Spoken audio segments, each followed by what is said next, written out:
Magandang umaga po sa bawat isa. Purihin po ang Panginoon. Salamat po sa Panginoon sa kanyang biyaya sa atin.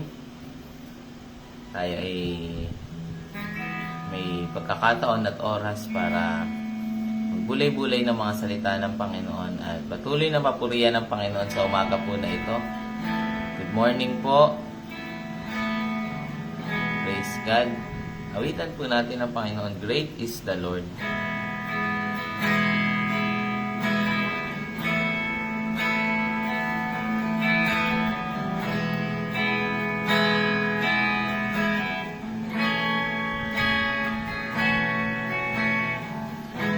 Great is the Lord and most worthy of praise. The city of our God, the holy place. The joy of the whole earth.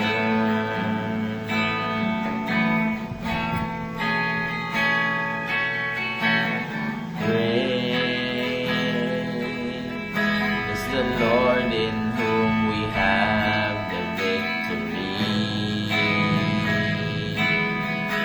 He aids us against the enemy.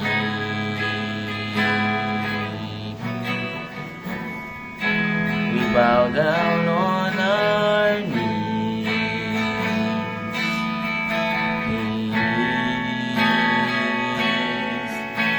And Lord, we want to lift your name on high.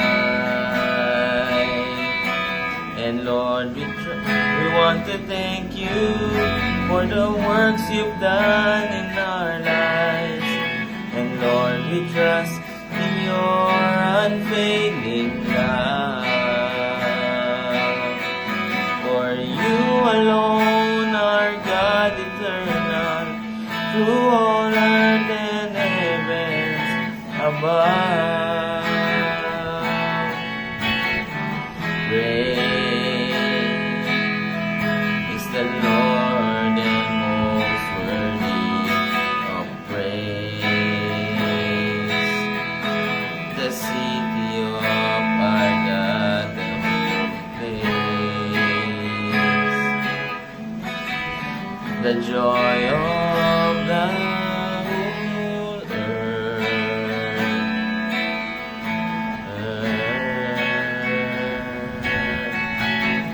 Great is the Lord in whom we have the victory. He aids us against the enemy.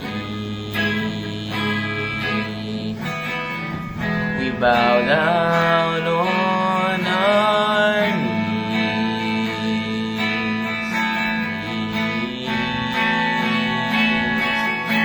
And Lord, we want to lift your name on high. And Lord, we want to thank you for the works you've done in our lives. And Lord, we trust in your unfailing love. For you alone are God eternal, throughout earth and heaven above. Panginoon, pupurihin kayo. Panginoon, salamat. Sa buhay ko'y gumawa kayo. Ako'y tiwala sa pag-ibig niyo. Yes, Lord, thank you, Jesus. Sa lupa man o kalangitan, kayo lamang, O Diyos, ang tunay. Panginoon, pupurihin kayo. Panginoon, salamat. Sa buhay ko'y gumawa kayo.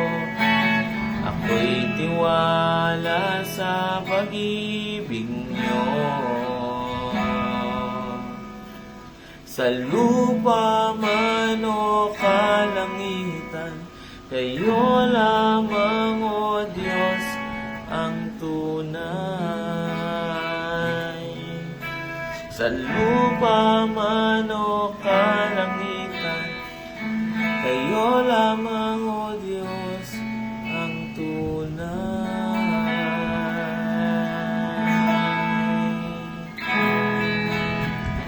Hallelujah. Purihin po kayo, Panginoon.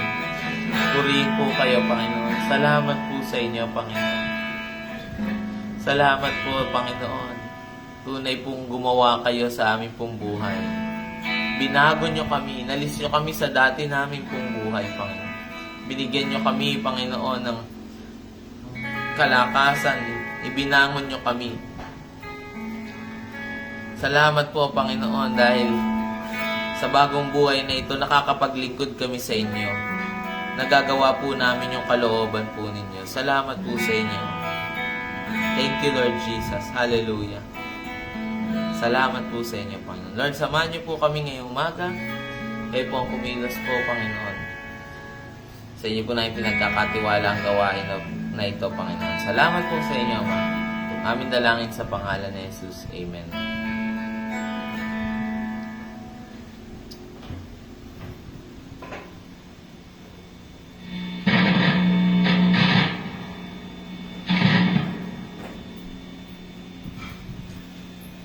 Purihin po ang Panginoon.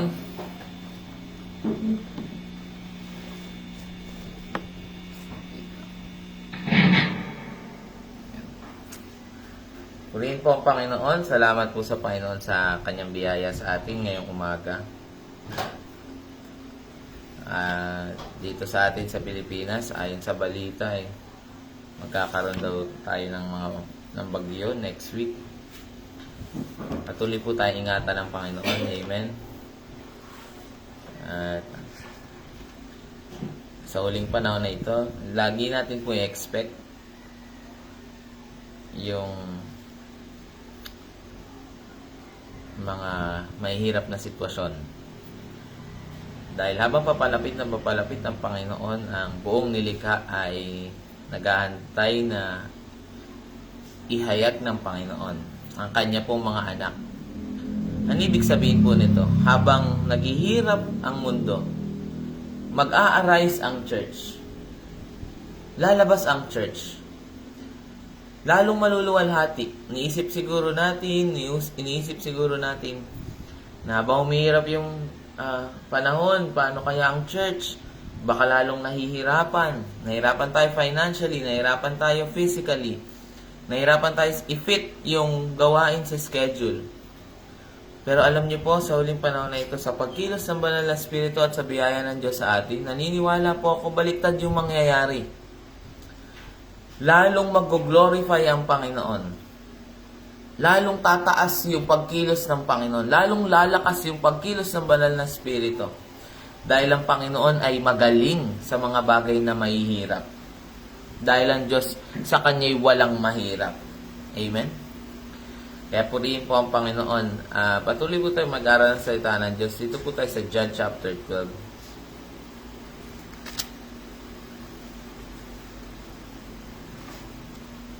John chapter 12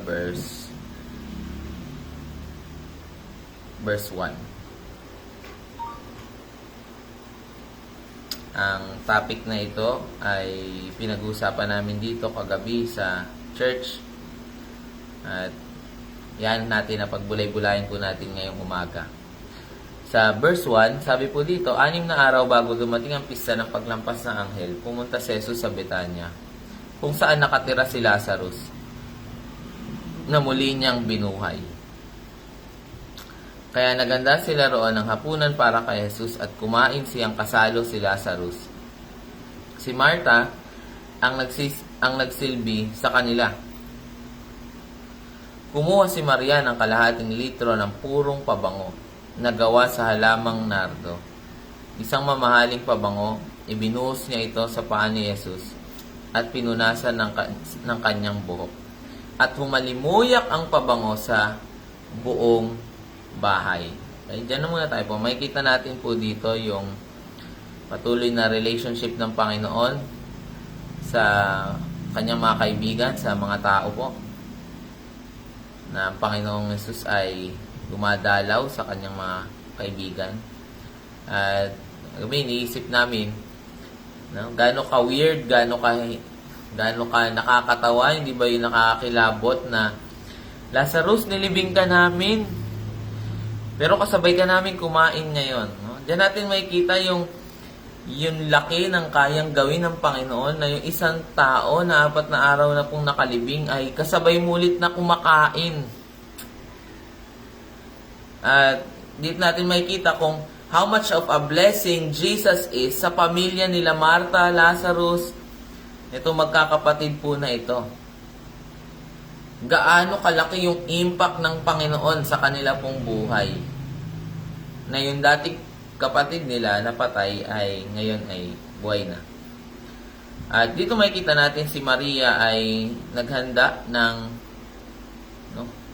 parang fragrance offering o ng pabango sa Panginoong Jesus. Pero dito sa verse 4, sabi dito, isa sa mga tagasunod ni Jesus na naroon ay si Judas Iscariote na magtatraidor sa kanya. Sinabi ni Judas, 1 taon na sweldo ang halaga ng pabango na iyan. Bakit hindi na lang iyan ipagbili at ibigay sa may hirap ang pera? Verse 6, sinabi niya ito, hindi dahil nagmamalasakit siya sa mga may hirap, kundi dahil isa siyang magnanakaw. No? A thief may sound a philanthropist,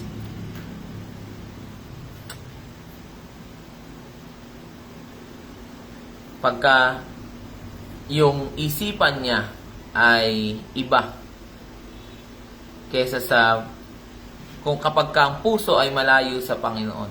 Pwedeng maitago na isang tao yung kanyang mga yung kanyang sarili sa kanyang mga salita. At sabi diyan, bilang tagapag-ingat ng pera nila, madalas niya itong kinukupitan. Okay, dito makikita po natin na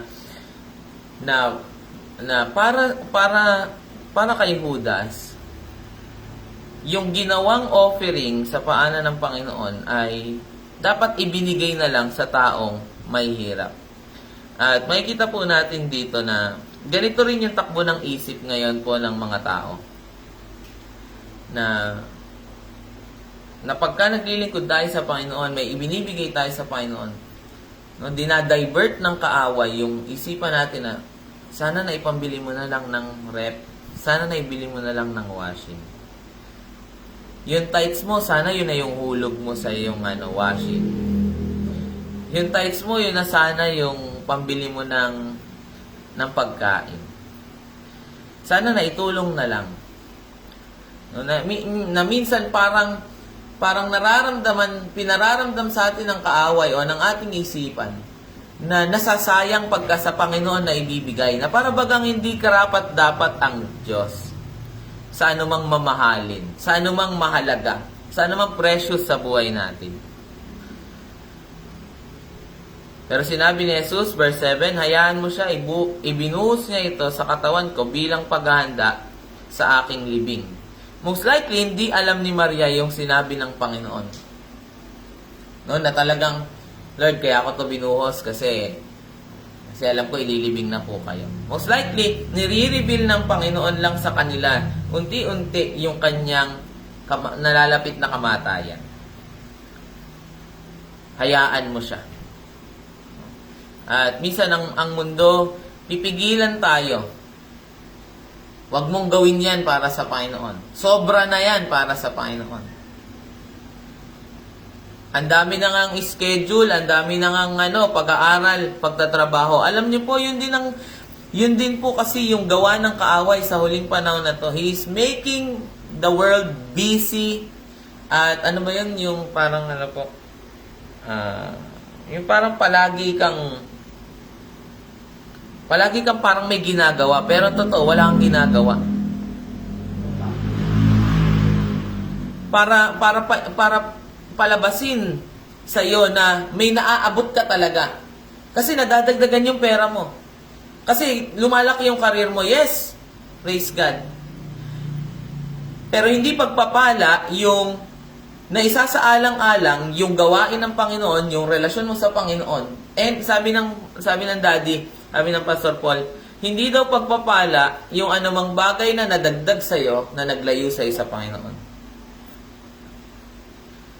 Kasi hindi hahayaan ng kaaway na makuha mo parehas. Ang Panginoon lang ang kaya kang itaas. Na habang tumataas ka, maayos yung relasyon mo sa Kanya. Pero ang kaaway, hindi niya ibibigay sa iyo parehas. Kung lumalago ka sa Panginoon, hindi ka niya palalaguin sa mga bagay na to be a blessing. Pagka naman nagiging sumasagana ka, hindi ka naman niya hahayaan na lumalago sa Panginoon. Hindi niya gustong sabay.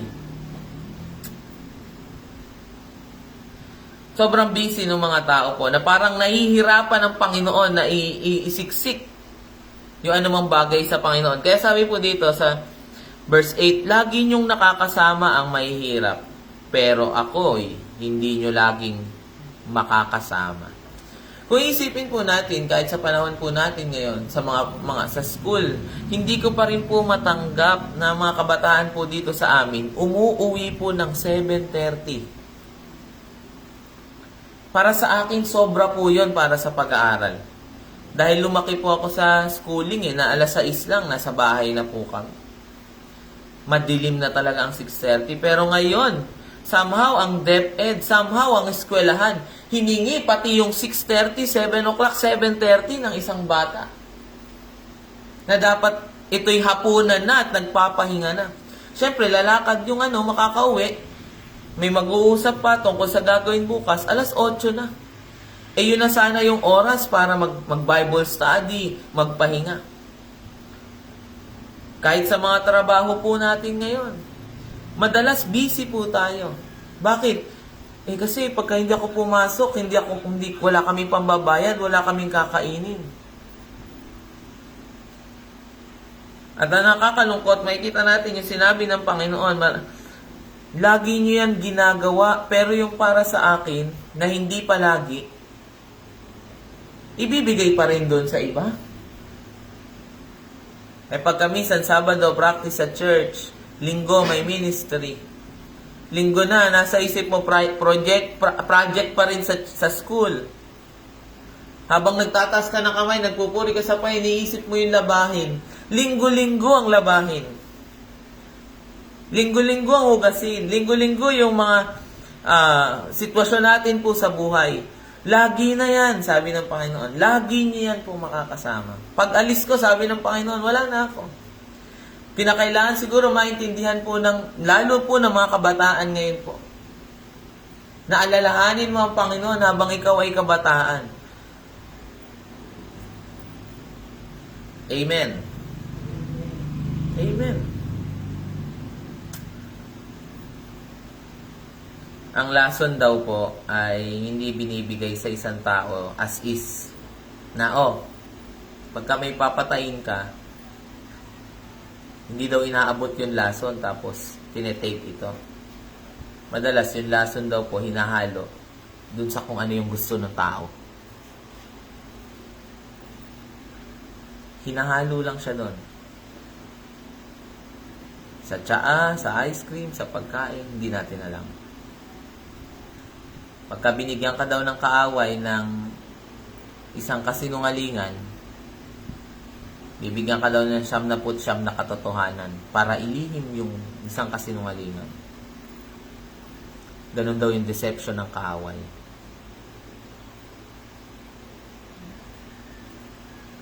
Bibigyan ka niya ng mga dahilan para hindi mo maibigay sa Panginoon yung dapat sa Panginoon. Pagka inuna mo yan, ganito mangyayari sa'yo. Pero alam natin kung ano sinabi ng Panginoon. Unahin mo ang mapabilang sa kaharian ng Diyos at ang pagsunod sa aking kalooban, sa kanyang kalooban. At ibibigay ng Panginoon, isisecure niya. Ang kaaway, pagka inuna mo yan, hindi mo masisecure yan. Baliktad Para maisip mo talaga na pagka dumalo ako sa church, pagka iniwan ko yung business namin, baka pagka sinara ko ng 2 oras yung tindahan, ang daming bumili. Sabi ng Panginoon, lagi na yung may bumibili. Lagi na yan eh. Pwede bang tumigil para sa akin? Di ba ako karapat-dapat? Tapusin natin po ito. Itutuloy ko po ito. Dito po tayo sa verse 9 to 11. Mag-iiba yung mensahe. Sabi dito, maraming tao nakabalita na nasa Betanya si Jesus. Kaya nagpuntahan sila roon, hindi lang dahil kay Jesus, kundi upang makita rin si Lazarus na muli niyang binuhay. No, hindi lang ang Panginoon. Yung mga tao ay naiintriga o curious sila. Totoo ba yung balita? May 4 na araw ng patay, binuhay ulit? Ngayon lang tayo nakarinig ng ganon. Pero ang totoo po, nung kay Eliseo, yung buto po nabuhay pa. Nung nilibing sa yung katawan ni Eliseo, yung buto na nasagi, nabuhay pa. Yun ang mas, parang mahirap lalo yung paniwalaan po. Pero dyan, sabi diyan, verse 10, kaya binalak din ng mga namamahalang pari na ipapatay si Lazarus. 2 na silang gustong patayin. Madodouble din si Lazarus. Ano ibig sabihin po nito? Hindi lang ikaw ang gustong patayin ng kaaway. Pati yung mga bagay na ginagawa ng Panginoon sa buhay mo. Yung results, yung patotoo. Pagkakilala pala sa'yo ng mga tao, nagbabasa ka ng Bible. Atakin ng kaaway yung pagbabasa mo ng Bible. Ganito pala yung nangyayari, nababalitaan namin. Diyan sa Bacoor, nababalitaan namin. Diyan sa Taiwan. Diyan sa Pilipinas, ganito ang ginagawa ng Panginoon. Para pagka-chinek ng mga tao, basta si Lazarus, patay na, hindi na makakapagpatotoo. Kaya salamat sa Panginoon, bakit iniingatan tayo ng Panginoon, maging yung ginawa ng Panginoon sa atin, iniingatan ng Panginoon. Kasi it is a threat for them, sabi sa verse 11, dahil siya ang dahilan, kaya maraming Hudyo ang humihiwalay na sa kanila at sumasampalataya kay Jesus. May mga bagay sa buhay po natin, may mga ginawa ang Panginoon sa buhay natin, na sadya naman talagang nakakapag-imbita ng mga tao. Kaya anong ginagawa ng kaaway po? Sinisira niya yung buhay ng mga mananampalataya para hindi tayo maging blessing sa mga tao. Tinatanggalan niya tayo. Kaya lagi pilit tayong ginagawa ng kaaway ng mga sitwasyon na magagalit tayo, makakapagmura o makakaganti. Para yung mga tao, pupunta dyan, yan yung pinaka-war freak dito. Pilit tayong gagawa ng kaaway nung mga sitwasyon sa buhay na hindi nag-glorify ang Panginoon. Kaya, wag po tayong papayag. Amen. Totoong sa buhay po natin, pwede nating maitaas ang Panginoon. Hindi lang sa pulpito. Narinig ko minsan sa isang lingkod ng Panginoon, hindi daw ginagalang ng mga hindi mananampalataya yung speaking in tongues natin. Sa katunayan, kinatatawanan po nila yon. Hindi nila ginagalang kung ano yung, alam mong Christian song. Wala sa kanila yon. May hinahanap yung mga tao na klase ng pagkilos at paggawa ng Panginoon sa buhay ng isang tao para mapaniwala po sila. Kaya tayo mga mananampalataya, tinuturuan tayo na magtrabaho. Galingan natin sa buhay. Huwag tayo pong magiging tamad. Di ba sabi ni Pablo po? No? Hindi ko po yun salita. Na pagka meron daw tayong kamag-anak, yung kung may anak man ito, yung byuda na ito, sila ang dapat mag-asikaso. Dahil yung tao daw na hindi umaaruga sa kanyang sariling pamilya, ay higit pa sa hindi mananampalataya. Sinisira ng kaaway yung anumang kwento, anumang patotoo na patungkol sa ginagawa ng Panginoon sa buhay po natin.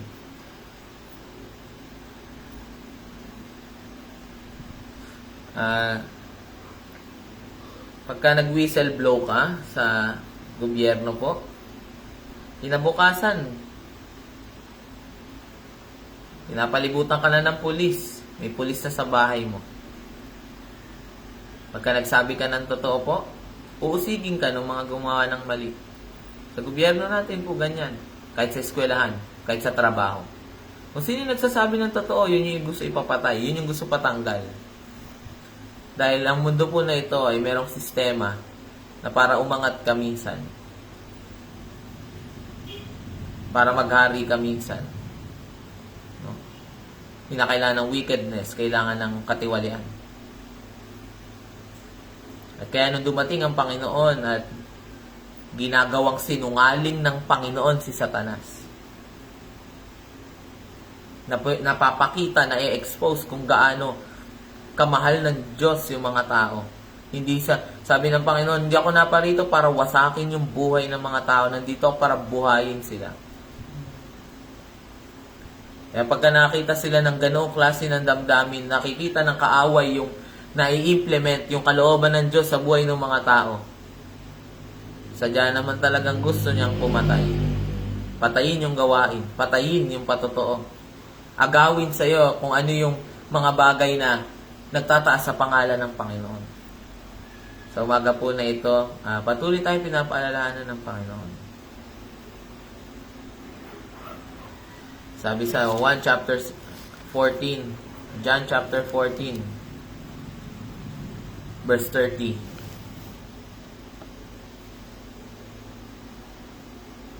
Verse 29, sabi po dito, sinasabi ko ito ngayon sa inyo, bago pa mangyari, upang sumampalataya kayo sa akin, kapag nangyari na ito.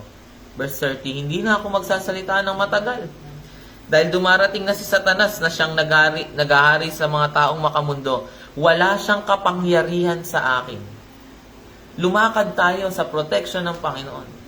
Paniwalaan natin na kahit anong gawin ng kaaway, nasa pahintulot ito ng Panginoon. Amen?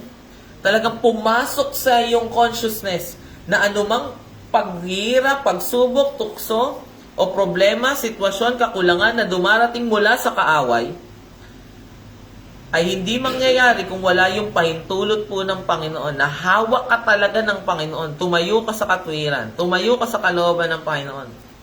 At sabi sa verse 31, John chapter 14 verse 31, ngunit upang malaman ng lahat na mahal ko ang aking Ama, ginagawa ko ang inuutos niya sa akin. Halika na. Umalis na tayo rito. Diyan natin makikita, yung pamumuhay natin ng Kristiyano, hindi yung patunayan ng Panginoon na mahal niya tayo, kundi patunayan natin sa Panginoon na mahal natin siya. Sabi niya, para malaman na kung bakit ako nagpapatuloy, kahit na merong mga sitwasyon, kahit na si Satanas ay kumikilos at gumagawa, nilalabanan yung gawain, yung buhay ko sa Panginoon. Kung ba't nangyayari ito, para magkaroon ako ng pagkakataon, mapatunayan ko sa Panginoon na mahal ko siya. Kung bakit minsan hinahayaan ng Panginoon yung mga pagsubok sa buhay, upang malaman ng lahat na mahal ko ang aking Ama. Tapos na ang Panginoon, na patunayan ng Panginoon yung kanyang pag-ibig, yung kanyang katapatan sa krus ng Kalbaryo. Tinawag tayo ngayon ng Panginoon. Para tayo rin, hindi ko sinasabing tayo lang, kundi tayo rin. Sa biyayang tinanggap natin po sa Panginoon, might prove to them kung gaano tayo pinagpala ng buhay ng ating Panginoong Jesus. Ipakita natin sa kanila, ano sa atin si Jesus? Ano sa atin ang Ama? At pagka humihirap yung sitwasyon, lagi natin isipin, kagaya ng mga alagad. Hinahagupit sila, iniisip nila hindi kami karapat dapat tawagin sa pangalan na ito. Sabi ng isang lingkod ng Panginoon, sabi sa Pedro ata po yun, kung kayo inuusig dahil sa inyong pananampalataya, maggalak kayo. Dahil tinatawag kayo sa pangalan na ito.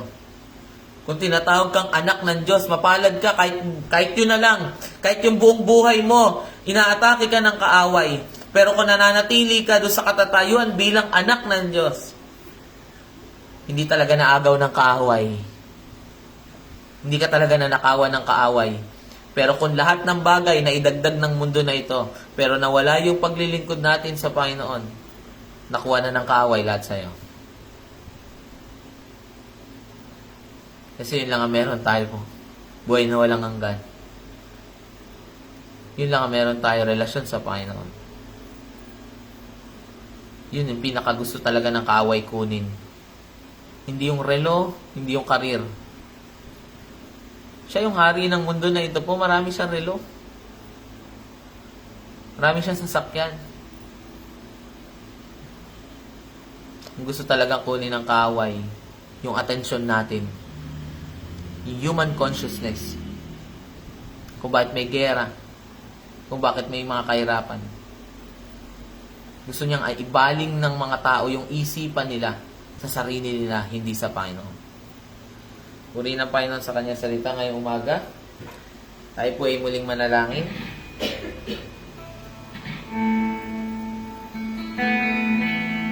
Hallelujah. Panginoon, salamat po sa inyo, Panginoon.